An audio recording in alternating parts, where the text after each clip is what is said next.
دربار میں حاضر ہے ایک بندہ آوارہ۔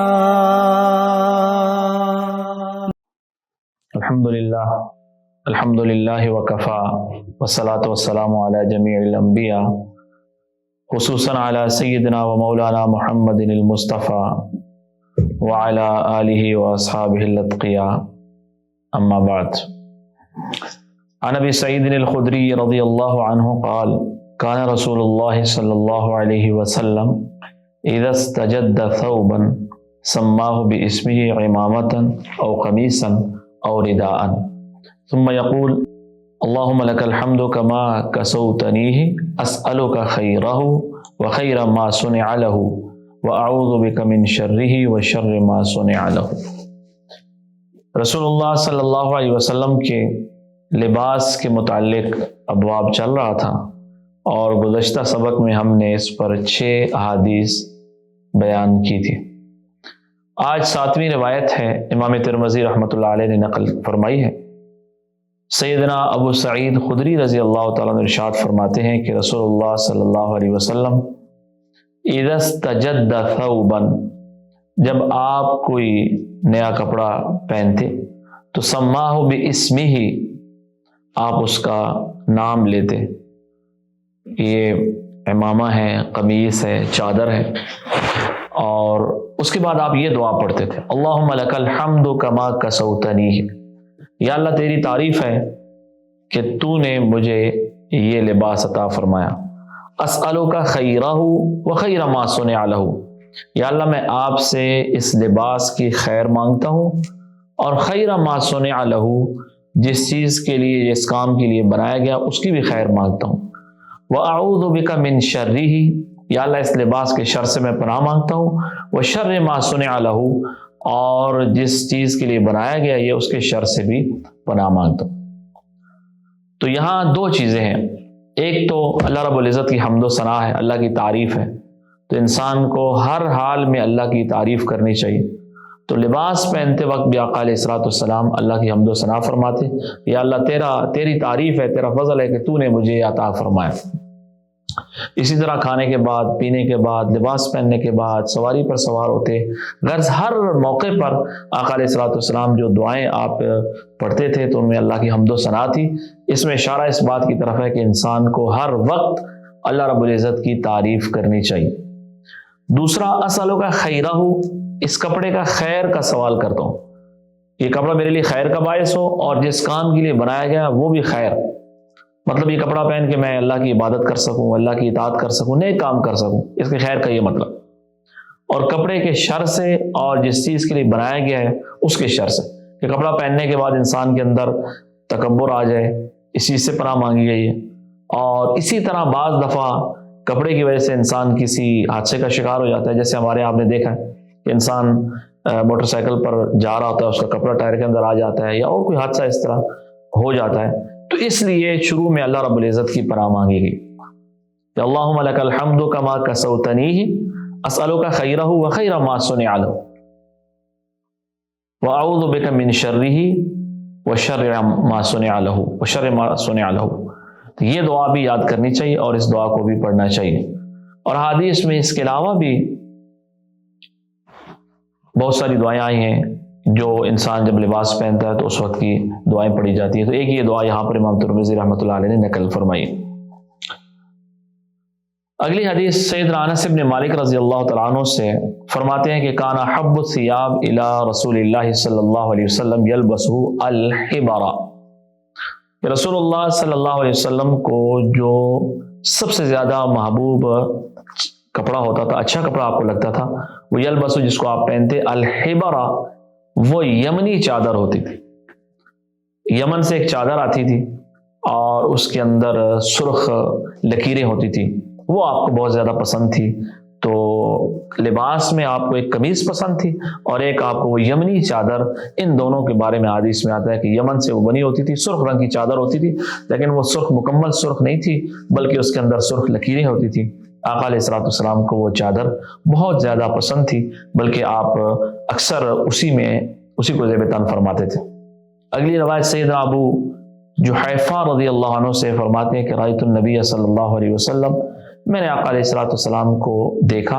وعلیہ حلۃ حمراء، اور آپ سرخ چادر آپ نے زیب تن فرمائی ہوئی تھی جس میں سرخ داری دار لکیریں تھیں، کأنی انظر الی بریق ساقیہ، میں آقا علیہ السلام کی پنڈلی مبارک کی سفیدی کو گویا کہ اپنی آنکھوں کے سامنے دیکھ رہا ہوں۔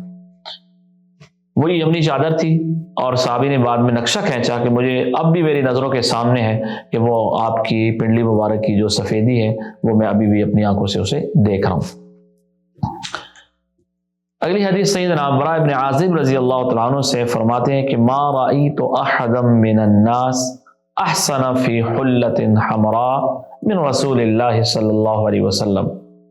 میں نے لوگوں میں کوئی آدمی اتنا حسین نہیں دیکھا سرخ جوڑے کے اندر من رسول اللہ صلی اللہ علیہ وسلم جتنا رسول اللہ صلی اللہ علیہ وسلم تھے۔ اور یہ سرخ جوڑا وہی تھا جو یمنی چادر تھی اور جس کے اندر سرخ دھاری دار لکیریں ہوتی تھی۔ صحابی فرماتے ہیں کہ جب آپ وہ زیب تن فرماتے تھے تو آپ سے زیادہ کوئی حسین بندہ نہیں میں نے اپنی آنکھوں سے دیکھا نہیں۔ ان کان جمتہ لتغرب قریبا من منکبہ، اور آپ کی جو زلف مبارک تھی وہ آپ کے کندھوں تک آتی تھی، اور آپ نے سرخ جوڑا پہنا ہوتا تھا، اور وہ منظر بڑا عجیب منظر تھا۔ صحابی نے اس کو اپنی جو ہے وہ بیان فرمایا، فرماتے ہیں کہ میں نے اتنا حسین منظر نہیں دیکھا کہ آپ جب سرخ جوڑا پہنتے تھے اور جب آپ کی زلف مبارک یہاں تک آتی تھی، آپ کے جو حسن کا وہ منظر تھا وہ بہت ہی عجیب منظر تھا۔ اور یہ آپ یمنی چادر بھی پہنتے تھے، اس کے علاوہ اور لباس بھی احادیث میں آتے ہیں۔ حضرت ابو رمسا فرماتے ہیں کہ رأیت النبی صلی اللہ علیہ وسلم، میں نے رسول اللہ صلی اللہ علیہ وسلم کو دیکھا، وعلیہ بردان اخضران، آپ نے دو سبز چادریں زیب تن فرمائی ہوئی تھیں۔ تو جب انہوں نے دیکھا تو صاحب نے دو سبز چادریں پہنی ہوئی تھی، اور یہ بات پچھلے سبق میں بیان ہو چکی کہ عمومی جو لباس تھا وہ دو چادریں ہوتی تھی، جس طرح ہم احرام کی دو چادریں پہنتے ہیں، ایک نیچے تہبند کے طور پر باندھی جاتی ہے ایک اوپر، تو اسی طرح عرب کا جو عمومی لباس تھا وہ دو چادریں ہوتی تھی، اور بعض دفعہ قمیص بھی ہوتی تھی، شلوار بھی ہوتی تھی، لیکن بعض دفعہ دو چادریں پہنی جاتی تھی۔ اگلی حدیث سیدہ قیلہ بنت مخرمہ صحابیہ ہے، فرماتی ہے کہ رأیت النبی صلی اللہ علیہ وسلم وعلیہ اسمال ملیتین کانتا بزعفران، کہ میں آقا علیہ السلام کے پاس گئی تو میں نے آپ کو دیکھا، وعلیہ اسمال، آپ نے دو پرانی چادریں پہنی ہوئی تھی، ملیتین چادریں اور اسمال پرانی دو چادریں آپ نے زیب تن فرمائی ہوئی تھی، کانتا بزعفران، اور جن کو زعفران کے اندر رنگا ہوا تھا،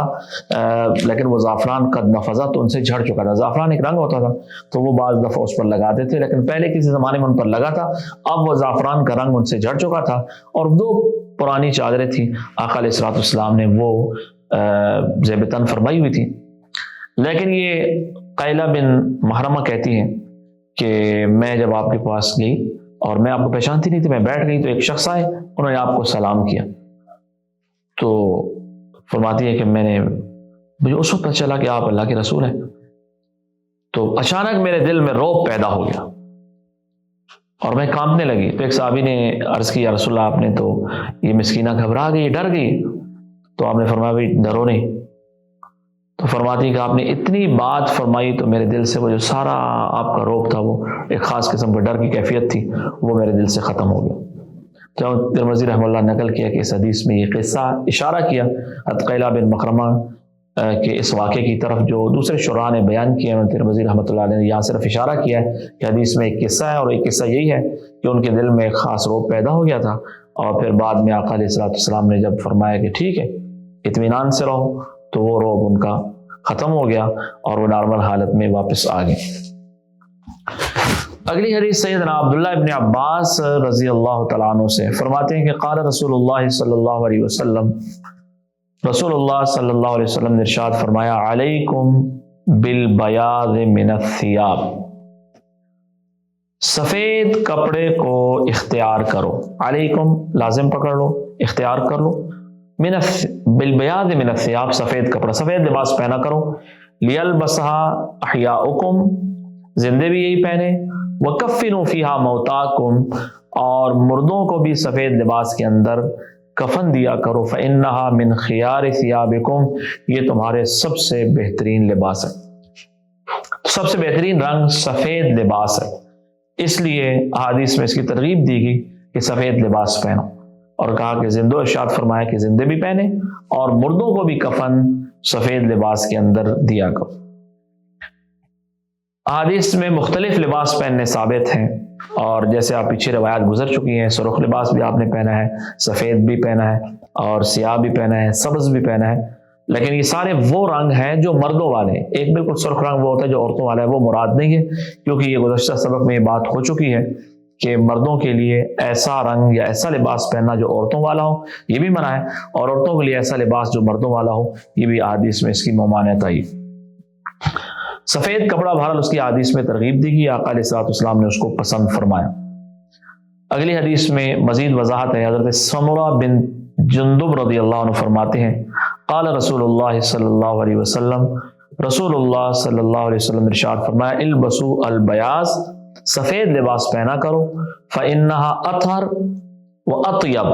یہ زیادہ پاک ہے، واطیب اور زیادہ عمدہ ہے، وَكَفِّنُوا فِيهَا مَوْتَاكُمْ، اور اسی کے اندر مردوں کو کفن دیا کرو۔ تو سفید لباس زیادہ پاک صاف ہوتا ہے، اس لیے کہ اس کے اندر معمولی سا بھی داغ لگے تو انسان اس کو مٹانے کی کوشش کرتا ہے، اس کو صاف کرنے کی کوشش کرتا ہے، جبکہ دوسرے کپڑے ان میں انسان کو داغ وغیرہ لگ بھی جائے تو پتہ نہیں چلتا، اس لیے زیادہ جو صفائی ستھرائی کے مناسب ہے وہ سفید لباس ہے، اور وہی انسان کو پہننا چاہیے، اور حدیث میں اسی کی ترغیب دی گئی۔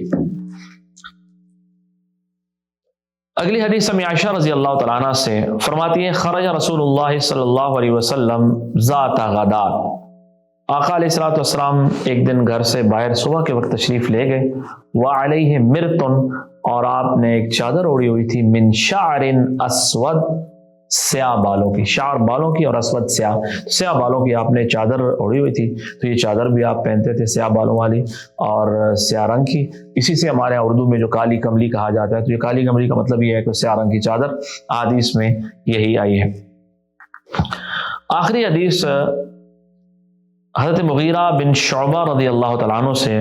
فرماتے ہیں، ان نبی صلی اللہ علیہ وسلم لبس جبۃ رومیۃ ضیقۃ الکمین، کہ رسول اللہ صلی اللہ علیہ وسلم نے ایک روم سے بنا ہوا جبہ وہ پہنا، ضیقۃ الکمین، ضیقۃ الکمین جس کے دونوں آستین جو تھے وہ تنگ تھے، تو تنگ آستینوں والا جبہ بھی آپ نے پہنا ہے، اور روم سے بنا ہوا تو یہ بھی آپ نے پہنا ہے۔ اور اس سے علماء نے یہ مسئلہ مستنبط کیا ہے کہ انسان کافروں کی بنائی ہوئی چیز پہن سکتا ہے، کہ ظاہر ہے اس وقت میں روم میں کفار رہتے تھے، تو انہوں نے جو بنایا ہوگا تو ظاہر ہے کافروں کے ملک کی بنی ہوئی کوئی چیز ہے تو وہ بھی انسان استعمال کر سکتا ہے، وہ ناپاک نہیں ہوتی بلکہ اس کو بھی انسان استعمال کر سکتا ہے۔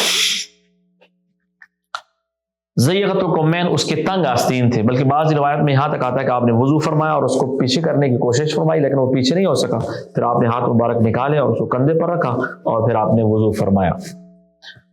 یہ ساری احادیث امام ترمذی رحمۃ اللہ علیہ نے لباس کے متعلق نقل کی ہے، اور ان میں جو بات مجموعی طور پر ثابت ہوتی ہے وہ یہ ہے کہ انسان کسی بھی طرح کا لباس جو ہے وہ اس میں کچھ شرائط ہیں وہ پہن سکتا ہے، جس میں گزشتہ سبق میں بھی بات ہوئی تھی کہ کم از کم ایک چیز جو لباس کے اندر ہے وہ سطر کا ڈھانکنا ضروری ہے، کہ انسان ایسا لباس پہنے جس میں انسان کا سطر جو ہے وہ ڈھانکا ہونا چاہیے، سطر ننگا نہ ہو، وہ لباس جس میں سطر ننگا ہو وہ پہننا جائز نہیں ہوگا۔ دوسرا وہ لباس جس میں مردوں کا لباس ہو عورتوں کی والا نہ ہو، عورتوں کا لباس ہو مردوں کی طرح نہ ہو، یہ دوسری اس میں شرط ہے۔ تیسری شرط اس میں یہ ہے کہ وہ کسی خاص قوم کا مذہبی شعار نہ ہو، کافروں کا، عیسائیوں کا، یہودیوں کا، ہندوؤں کا، ان کا خاص کوئی مذہبی لباس نہ ہو اور ان کا کوئی خاص شعار نہ ہو، تو عمومی لباس ہو تو وہ انسان پہن سکتا ہے جس میں یہ تینوں شرائط پائی جائیں تو وہ لباس پہنا جا سکتا ہے۔ البتہ مختلف رنگ احادیث سے ثابت ہے، سیاہ رنگ بھی ثابت ہے، سبز بھی ہے اور سرخ بھی ہے، البتہ جو عمومی لباس آپ نے پسند فرمایا وہ سفید لباس۔ باب ما جاء فی عیش رسول اللہ صلی اللہ علیہ وسلم، یہ باب امام ترمذی رحمۃ اللہ علیہ نے نقل کیا ہے کہ آقا علیہ الصلوۃ والسلام کی معیشت کے متعلق۔ یہاں صرف دو حدیثیں نقل کی، آگے تفصیل سے یہ باب آئے گا، یہاں پر صرف امام ترمذی رحمۃ اللہ علیہ نے دو حدیث نقل کی ہیں۔ پہلی حدیث نقل کی ہے سیدنا ابو ہریرہ رضی اللہ تعالیٰ عنہ سے عن محمد ابن سیرین فرماتے ہیں کہ کننا عند ابی ہریرہ، ہم سیدنا ابو ہریرہ رضی اللہ تعالیٰ عنہ کے پاس تھے، وعلیہ ثوبان، ان کے پاس دو کپڑے تھے، ممشقان من کتان، اور وہ کتان کے کپڑے تھے، اور سیدنا ابو ہریرہ رضی اللہ تعالیٰ عنہ نے ان کو، وہ رنگے ہوئے تھے اور کتان کے تھے، ممشقان رنگے ہوئے تھے، من کتان، کتان کے، کتان ایک خاص قسم کا عمدہ کپڑا ہوتا تھا اس وقت۔ فتمخض فی احدہما، تو حضرت ابو ہریرہ رضی اللہ تعالیٰ نے ایک کپڑے کو اٹھایا اور اس سے اپنا ناک صاف کیا اور فرمایا کہ بخ بخ، واہ جی واہ، کیا کہنے ابو ہریرہ کے، یتمخط ابو ہریرہ فی الکتان، ابو ہریرہ کتان کے کپڑے سے ناک صاف کر رہے۔ لقد رأیتنی، حالانکہ مجھے وہ منظر بھی یاد ہے کہ انی لا خر، میں گر جاتا تھا، فیما بین منبر رسول اللہ صلی اللہ علیہ وسلم، رسول اللہ صلی اللہ علیہ وسلم کے منبر کے درمیان، وحجرت عائشہ، اور امی عائشہ رضی اللہ تعالیٰ کے حجرہ کے درمیانی جگہ میں، مغشین علیہ، مجھ پر غشی طاری ہو جاتی تھی۔ یعنی سیدنا ابو ہریرہ رضی اللہ تعالیٰ عنہ سن 6 ہجری میں مسلمان ہوئے اور تشریف لائے آقا علیہ السلام کے دربار میں، پھر وہیں رہ گئے، اور جو آخری 4-5 سال ہیں اس کے اندر سیدنا ابو ہریرہ رضی اللہ تعالیٰ عنہ نے صرف آقا علیہ السلام سے دین سیکھا اور قرآن سیکھا، احادیث سیکھی، کوئی کام کاروبار نہیں فرماتے تھے، اور حجرہ مبارک میں وہاں دیوار کے ساتھ ٹیک لگا کے آپ بیٹھے ہوتے تھے، تو اب کھانے کو کچھ نہیں ہوتا تھا، تو بعض دفعہ غشی طاری ہو جاتی تھی۔ فیجی الجائی، آنے والا آتا، فیضا رجلہ علی عنقی، وہ میری گردن پہ پاؤں رکھتا تھا،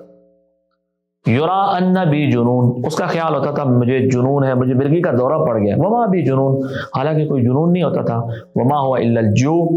لیکن صرف بھوک ہوتی تھی۔ اس لیے 4 سال کے عرصے میں سیدنا ابو ہریرہ رضی اللہ تعالیٰ عنہ نے سب سے زیادہ احادیث یاد فرمائی اور امت تک پہنچائی۔ بعد میں لوگ بڑے حیران ہوتے تھے کہ ابو ہریرہ اتنا کم عرصہ ہے اور اتنی زیادہ حدیث آپ نے کیسے سیکھ لی؟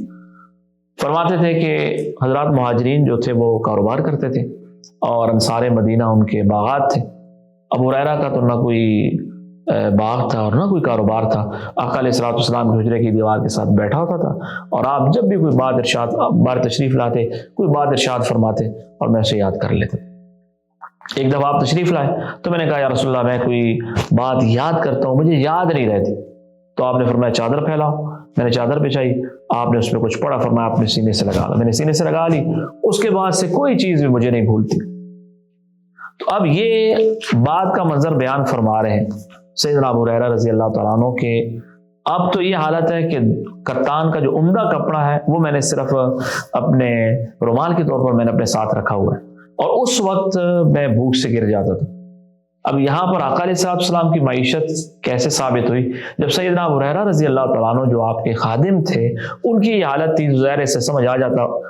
انسان کو کہ آقا علیہ السلام کی جو معیشت تھی وہ بھی اس طرح بہت زیادہ کوئی وسعت والی نہیں تھی، ورنہ تو سیدنا ابو ہریرہ رضی اللہ تعالیٰ عنہ کی بھی اسی طرح ہوتی۔ دوسری حدیث حضرت مالک بن دینار رحمہ اللہ سے فرماتے ہیں کہ ما شبع رسول اللہ صلی اللہ علیہ وسلم من خبز قط، رسول اللہ صلی اللہ علیہ وسلم نے کبھی بھی روٹی سے پیٹ نہیں بھرا، یعنی آپ نے کبھی بھی پیٹ بھر کے کھانا نہیں کھایا، من خبز ولا لحم، روٹی اور گوشت سے، الا علی ضفف، مگر جب آپ کبھی مجمع میں ہو مہمانوں کے ساتھ۔ اس حدیث کا مطلب یہ ہے کہ آقا علیہ السلام نے کبھی بھی روٹی اور گوشت سے پیٹ بھر کے کھانا نہیں کھایا، تناول نہیں فرمایا، اس لیے کہ آقا علیہ السلام کو ایک تو پیٹ بھرنا ویسے ہی آپ کو پسند نہیں تھا، اور آپ نے اس کی ممانعت بھی فرمایا کہ سب سے برا برتن جس کو انسان بھرے وہ اس کا پیٹ ہے، سب سے برا برتن جس کو بھرا جائے وہ پیٹ ہے۔ آپ نے فرمایا کہ انسان کے پیٹ کو سیدھا رکھنے کے لیے، اس کی کمر کو سیدھا رکھنے کے لیے چند لقمے کافی۔ اگر کوئی انسان بہت زیادہ کھانا چاہتا ہے تو 3 حصے کر لے، ایک حصہ کھانے کا، ایک حصہ پینے کا، اور ایک حصہ سانس۔ یہ بہت زیادہ اگر کوئی انسان کھانا چاہتا ہے، ورنہ چند لقمے انسان کی کمر کو سیدھا رکھنے کے لیے کافی۔ تو آقا علیہ السلام خود بھی کبھی بھی سحر ہو کر کھانا نہیں تناول فرمایا، الا علی ضفف، مگر ایسا ہو جاتا تھا بعض دفعہ مہمان آ جاتے ہیں، کوئی مجمع میں آپ کھانا تناول فرماتے، اب جب آپ جلدی بس کر جائیں تو ظاہر ہے سب لوگ ہاتھ کھینچ لیتے، اس لیے آپ دوسرے لوگوں کی دلداری کے لیے کہ مہمان اور باقی لوگ پیٹ بھر کر کھانا تناول فرما لیں تو آپ زیادہ دیر تک ان کے ساتھ جو ہے وہ کھانا تناول فرماتے تھے، ورنہ عمومی آقا علیہ السلام کا جو کھانا تھا وہ بہت معمولی ہوتا تھا، بلکہ صرف کھجوروں پر اور پانی پر ہمیں عائشہ رضی اللہ تعالیٰ کی حدیث آگے آئے گی، وہ فرماتی ہیں کہ ہم نے ایک چاند دیکھا، پھر دوسرا چاند دیکھا، پھر تیسرا چاند دیکھا، 3 چاند دیکھ لیے، 2 مہینے پورے ہو گئے اور ہمارے گھروں میں آگ نہیں جلی۔ تو شاگرد نے پوچھا اما جان پھر کیسے گزارا کرتے تھے؟ فرمایا کہ 2 سیاہ چیزیں، ایک پانی اور دوسری کھجور، اس سے گزارا ہوتا تھا۔ تو یہ آقا علیہ السلام کا جو فقر تھا یہ اختیاری تھا، اور آپ نے دعا فرمائی تھی کہ اللہ ہمارا جو رزق ہے وہ قوت بقدر ضرورت عطا فرما، ورنہ آپ اللہ سے دعا فرماتے اللہ آپ کے لیے سونے چاندی کی نہریں جاری فرما دیتے، لیکن آپ نے اپنے لیے خود فقر و فاقہ کو پسند فرمایا، اور یہ فقر و فاقہ آقا علیہ السلام کا اختیاری تھا۔ اختیاری کا مطلب آپ نے خود اپنے لیے پسند فرمایا تھا، اس لیے آپ کے پاس کبھی کچھ آ بھی جاتا تو آپ اس کو خرچ فرما دیتے تھے، اور کبھی بھی کل کے لیے بچا کے نہیں رکھتے، بلکہ ایک حدیث میں آتا ہے کہ حضرت بلال رضی اللہ تعالیٰ عنہ کو آپ نے فرمایا کہ انفق یا بلال، بلال خرچ کرو اور عرش والے سے کمی کا خوف نہ کرو، کل کے لیے مت بچا کے رہو۔ تو آپ تقسیم فرما دیتے تھے، بانٹ دیتے تھے صحابہ کرام میں۔ بلکہ آگے آقا علیہ السلام کی جو سخاوت کا باب آئے گا تو اس میں بہت تفصیل سے حضرات صحابہ کرام نے بتایا کہ آقا علیہ السلام کی جو سخاوت تھی وہ بہت زیادہ بڑی ہوئی تھی، تیز ہوا سے بھی زیادہ آپ کی سخاوت تھی کہ جو کچھ بھی آتا تھا آپ فوراً تقسیم فرما دیتے، اور خود آپ کا گزر بسر جو تھا بہت معمولی تھا۔ آگے تفصیل سے امام ترمذی رحمۃ اللہ علیہ ایک باب بیان کریں گے، اس کے اندر آقا علیہ السلام کی معیشت کے بارے میں بہت تفصیل سے آئے گا۔ دعا اللہ پاک ہم سب کو رسول اللہ صلی اللہ علیہ وسلم کی کامل اتباع کی توفیق عطا فرمائے۔ دربار میں حاضر ہے ایک بندہ